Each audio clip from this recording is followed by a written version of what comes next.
witch's tale.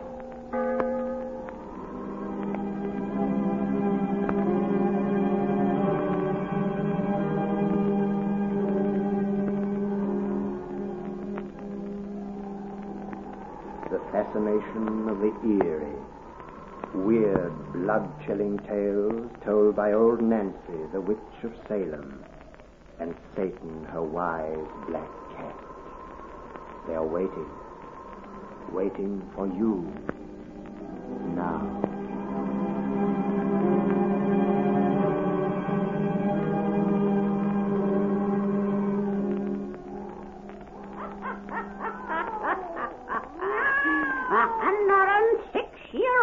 I be today.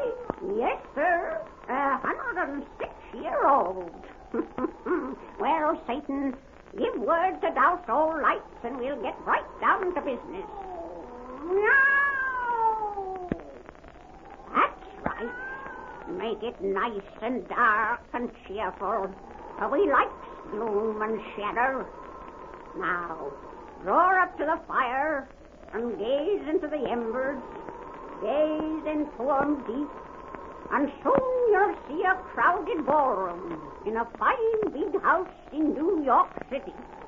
And there, midst happiness and laughter, begins our tale about the power of Lucifer.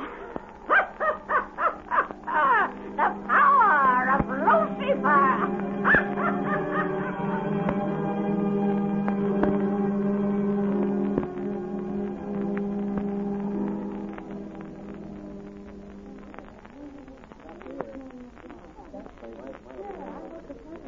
The next dance will be a waltz, dear. Sure you want to sit it out? Yes, Catherine, I stepped on enough defenseless female toes this evening. And as I had to buy your shoes, I'll be economical as well as merciful.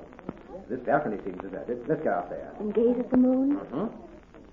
Now, here's an especially nice chair for moon gazing. Big enough for both of us. Not unless I sit in your lap. That's all right. I have a good, strong lap. Now, give me a kiss. Warren, don't muff my hair. Oh, don't you ever get tired of making love to your wife? No.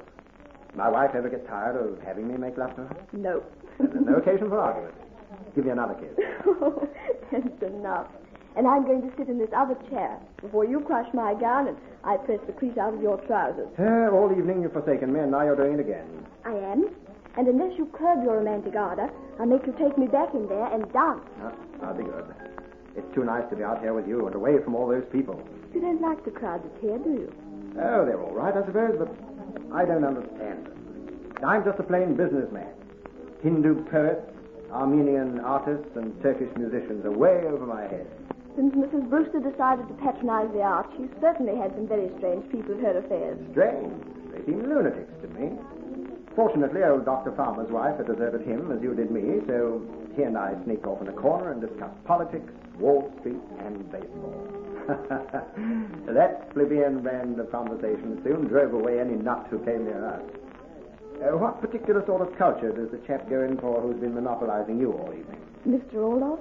That's his name. I didn't catch it when we were introduced. Russian, isn't he? I imagine so, though he didn't mention his nationality. What does he do for a living?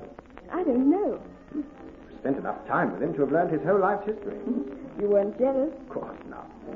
I merely ask about him because, well, he's such a peculiar-looking chap, and I'm curious to know what there is about him that held your interest for so long. I don't know that either. He's a very strange person. He's talked a steady stream from the moment I met him. Yet I know nothing about him at all. What does he talk about? Well, a subject that I've only heard of in a vaguer sort of way before. Devil worship. Devil worship? Yes. Not medieval witchcraft or anything like that, but something that exists today. The cult of Lucifer, he called it. The cult of Lucifer? It's a religious sect, he said, that has churches, ordained priests, and a ceremonial. And he said this cult of Lucifer is active now? Yes, all over the world, right here in New York. He talked so much about it, I've an idea he himself remembers. Warren, there's something horrible about that man. 5 minutes after I met him, he was absolutely repulsive to me. Yet you danced with him all evening. I don't know why. After the first dance, I wanted to get away. Yet, when he asked me for another, I'd have been with him yet if you hadn't come for me. Warren, I'd made up my mind not to say anything about all this. It sounds so silly. Oh, I'm glad I've told you. I want you to stay with me for the rest of the evening. Don't leave me for a moment. And if Mr. Orlov asks me to dance with him again, you make some excuse. Don't let me. Catherine, are you intimating that you can't refuse this man yourself? Yes. Don't ask me why. I don't know. I'm afraid of that man, Warren. Terribly afraid. Oh, there they are, Mrs. Brewster. My dear Catherine, we've been looking everywhere for you and Warren. Oh, just sitting out a dance, Mrs. Brewster. Won't you join us? Dear, he's with them. Don't worry, darling. Your Mr. Orlov won't bother you now. You and your husband have been enjoying the moonlight, Mrs. Gray. Yes, Mr. Orloff, how gorgeously romantic. They're always running away from people so they can be by themselves, Mr. Orloff, as though they were sweethearts instead of husband and wife. In these two young people, you see the perfect marriage. A most unusual thing to see. Perfect things are rare. I'll say they are. But you played me a mean trick when you disappeared with Catherine, Warren. A Swedish poetess. Got me in a corner and nearly took my arm off. I tell you, my dear, Dr. Farmer and I had organized a mutual protective association of two against art in there. Oh, you and the doctor are incurably bourgeoisie. Afraid we are, Mrs. Brewster. Your guests of this evening are too highbrow for plain people such as Warren and myself. By that, I mean no offense to you, Mr. Oliver. None is taken. I, like you, am plain people. Not what you call highbrow. You're far too modest, Mr. Orloff. You and Warren must become better acquainted with this gentleman, Doctor. He's been everywhere, seen everything, and, oh, he's told me of the most interesting things. Catherine, my dear, did he tell you of that perfectly intriguing sect he called the Cult of Lucifer? Yes, Mr. Orlov told me a great deal about it. What is the Cult of Lucifer? Simply a group, or rather many groups, of people who believe that evil is a more potent factor in this world than good. Consequently, they worship the Lord of Evil and serve him, not by what orthodox religionists call worthy acts, but by bringing sorrow and trouble wherever they can. Did you ever hear of anything so perfectly fascinating? There are idiots in this world who go in for anything. The Cult of Lucifer is not composed of idiots, Doctor. You may have heard it said that the devil takes care of his own. He endows his most ardent disciples with great power. So I am told. Oh, rot. Perhaps. Of course, I am only speaking hearsay. Oh, naturally. It's delightfully interesting to think about, but one wouldn't wish to be acquainted with people who believe such things personally, would one? I don't think so, Mrs. Brewster. I know darn well I wouldn't. Now, I simply must return to my other guest. You'll excuse me, won't you? By all means, Yes, of course. You poor lovely people mustn't stay out here too long, though. Please leave you in the hallway. Well, no one gets me back in there while I'm in my right senses. May I hope that Mr. Craig will return to the ballroom very soon as my partner for the next dance, perhaps? Shall we go now? The music has begun. Yes. Catherine. I have your permission, of course, Mr. Craig. Yes. Thank you. I am Mrs. Craig. We shall join you gentlemen later. Say, Warren, what's the matter with you? You look as though someone had hit you over the head. But, Doctor, what? That man made me say yes when I wanted to say no. He walked away with Catherine when I wanted to stop him, and she didn't want to go. What are you talking about? By the Lord, he isn't going to get away with it. Warren, where are you going? Orlov! Orlov! Wait, come back here. Orlov! Are you calling me, Mr. Craig? Yes, come back here with my wife. Oh, you're making a scene. What's the matter with you, You Warren? will soon find out, and so will he. Why have you called me, Mr. Craig? You know well enough. But step out here on this balcony, and I'll tell you. Let go of his arm, Catherine. Come here to me. Warren, Come here to me. Go to your husband, Mrs. Craig. yes. What kind of a game are you playing? She couldn't even take her hand from your arm until you let her. When she told me you'd made her dance with you all evening against her will, I didn't know what to think. But now I do, because you've just worked the same hypnotic trick on me. I don't like to be tricked, Mr. Orlov. And I don't want hypnotists experimenting on my wife.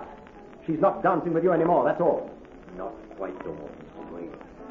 Your tone has been both loud and insulting. Dr. Farmer has been a witness, and others have been attracted by your words. It is your privilege to say I cannot dance with your wife, but I expect an apology. You won't get it, Orlov. It may be in my power to compel it. Not from me. You will apologize to me, Mr. Craig. before these people. I apologize to you, Mr. Orloff. I thank you. But now that you have made it, I choose not to accept your apology, Mr. Gray. You will feel that Ivan Orloff is a most vindictive man. Good night. What in heaven's name is the meaning of all this? What's happened to you? Again, you look stunned, like a man who has received a blow. Doc, he did it to me a second time. Beat down my will as he did before. It doesn't matter, dear. He's gone now. Let's get our things and leave here. We never met him before tonight, and we won't see him anymore. I'm not so sure of that. I didn't like the look of that fellow when he left. He can't do us any harm, Doctor. He can't. Darling, what's the matter? Hold on, dear. I feel faint. Catch her, Warren. She's falling. Catherine, darling, what's wrong with you? Doctor, she's fainted. Carry her to that bench. Lay her down. But what could have caused it? I don't know. Catherine, darling. She's so white and still. She's scarcely breathing, Doctor. What's the reason for this? She hasn't been sick. I know that. I'm her doctor. Someone telephone for the ambulance. Hurry. An ambulance, Doc? Yes. You don't think... I've got to get her to a hospital if I hope to save her life. Her life? Yes. Her pulse is very weak. Her heart is beating and no more. But she can't die, Doc. You won't let her die. Not if I can help it. Hold on to yourself, my boy. Catherine. I can't understand it. I examined her only last week. Her heart was regular as a clock. What's the reason? Doctor, her lips are moving. She's trying to say something. What is it, dear? Oh, she hasn't even strength to speak to me. What's the reason? Be still, please. She is trying to say something. Catherine, what is it, dear?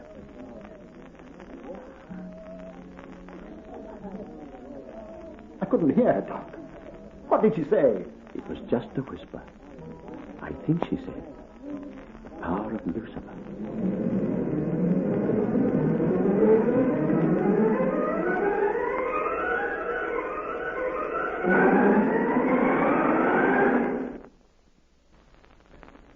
Isn't she any better, Doctor? Just the same, my boy.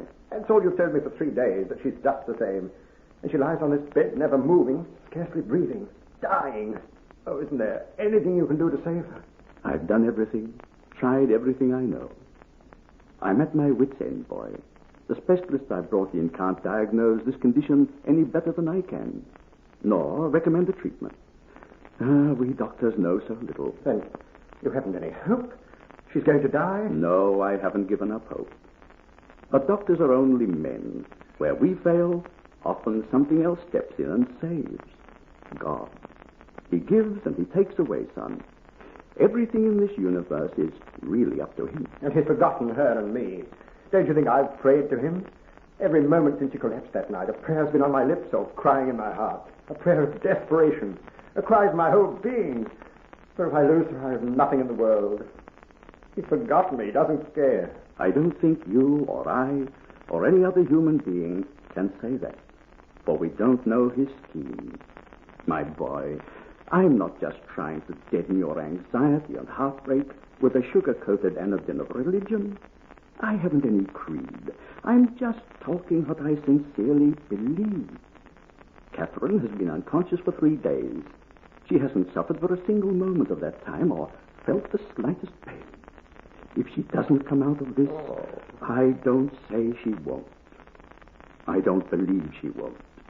And I'll do all a human being can to bring her back to you. But if I can't, she'll simply pass from a light sleep into a deep one. She'll have been spared a lot of trouble that living holds for everyone. God will have been very kind to her, my boy. And you won't have lost Catherine.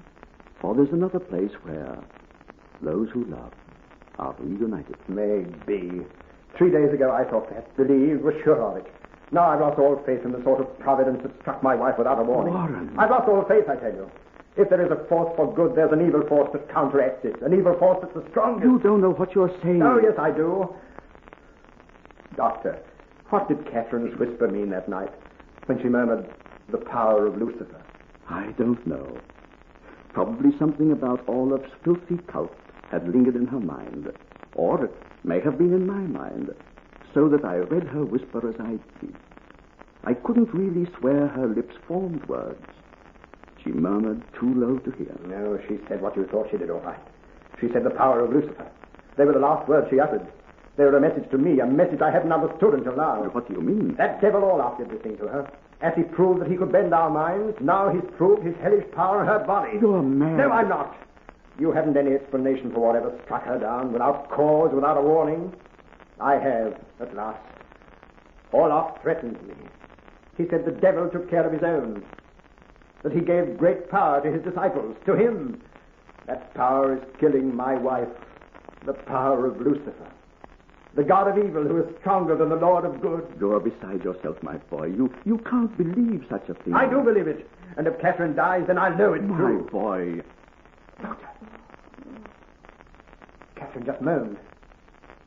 The first sound she's made since... Out of my way, Warren. Let me see. What's that rattling noise I hear?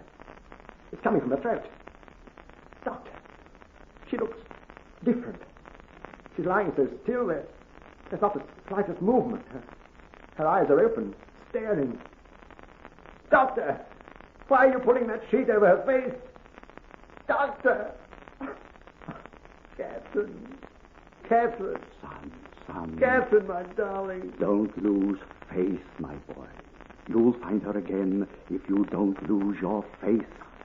Who is it? Oh, I shan't need you now. I've got an important message, Doctor. It's for Mr. Gregg, near Mr. Olaf. Olaf? What is the message? Simply this slip of paper, his address, sir. But he said it was a matter of life and death. Oh, Doctor. Mrs. Gregg? Yes, just now. His address. A matter of life and death. Perhaps he meant he could have saved her. But this came too late. He'd gone farther than he thought. She's dead. Boy, what are you muttering to yourself? He killed her. He killed her. But this tells me where to find him. Warren! This tells me where to find him. Where to take his life for hers. Come back! Stop him, someone! He's mad, Doctor. All the power of Lucifer won't save him. His life for hers. His life for hers.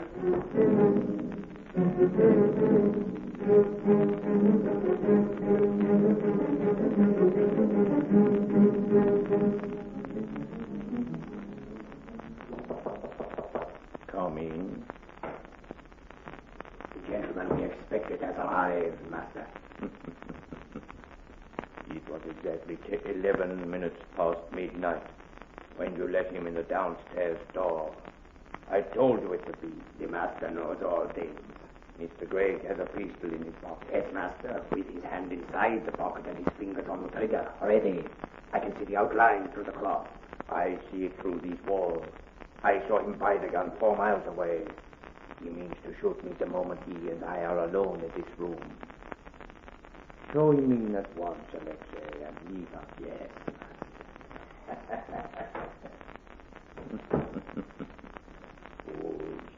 Fools, the gentleman, Master. Come in, Mr. Gregg. Please go, Alexei, and shut the door behind you. Yes.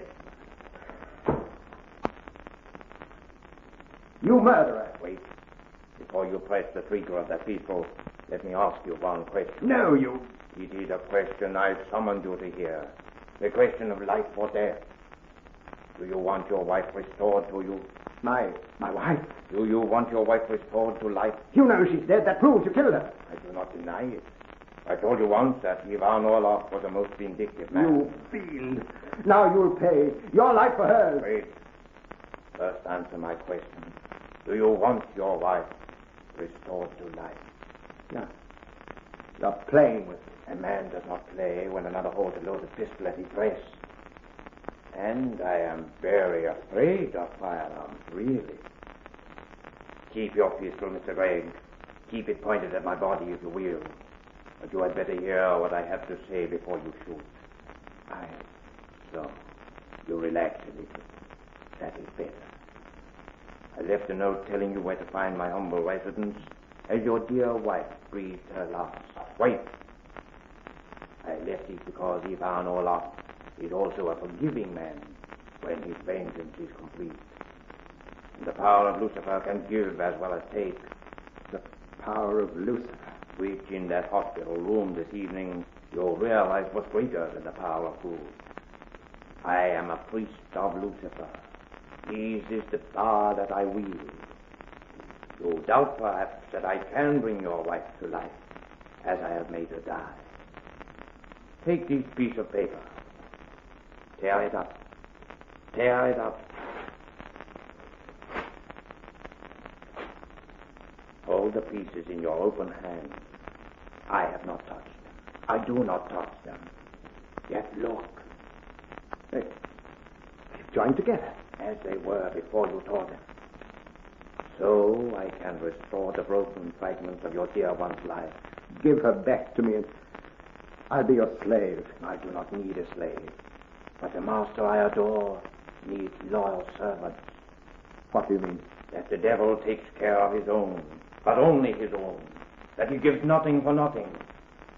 You must pay a price. That you must serve him if you would have him serve you. To regain Catherine, I must... You must be consecrated in my master's service.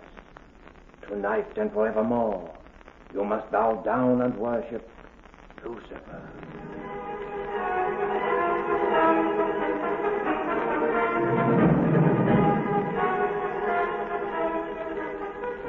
You are very well, my brother.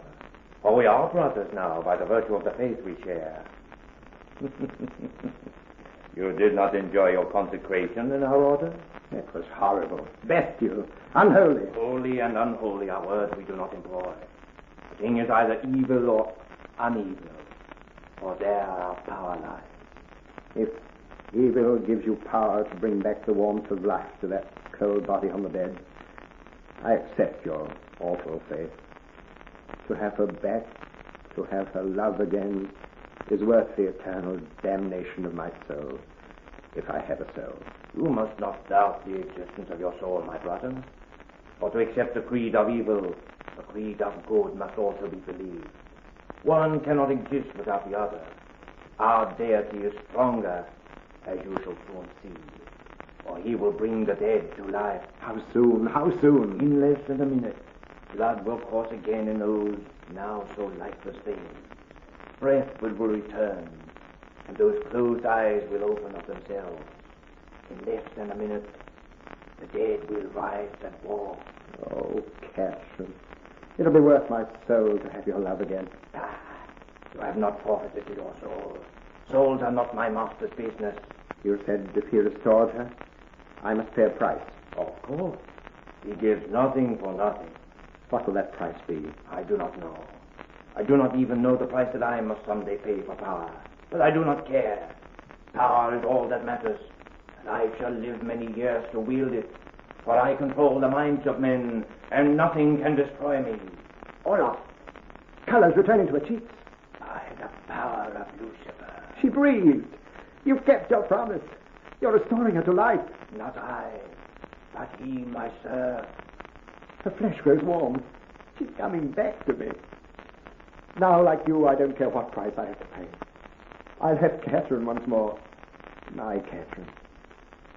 Olaf, she's opened her eyes. Speak to me, darling.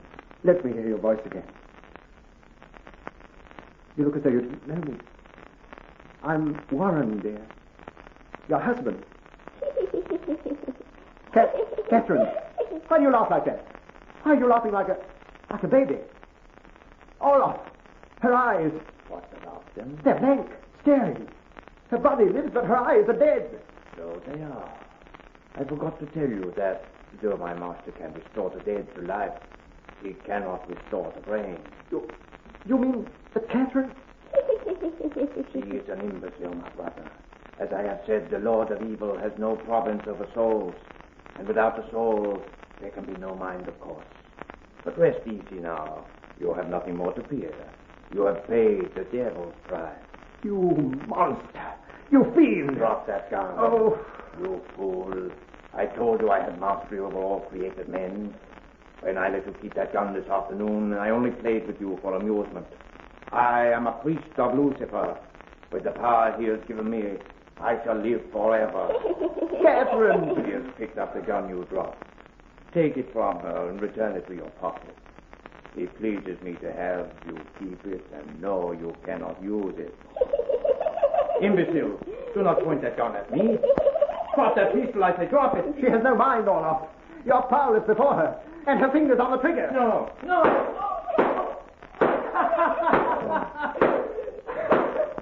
Now, Olaf, you, like me, have paid your master's price. Only you bought power. Something evil had to sell.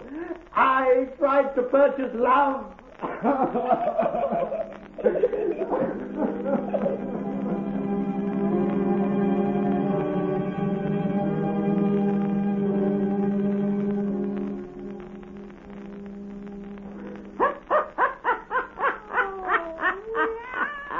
Well, that's the end of that, Satan. Now you and me has business to attend to. Important business, Satan. Near midnight, Satan.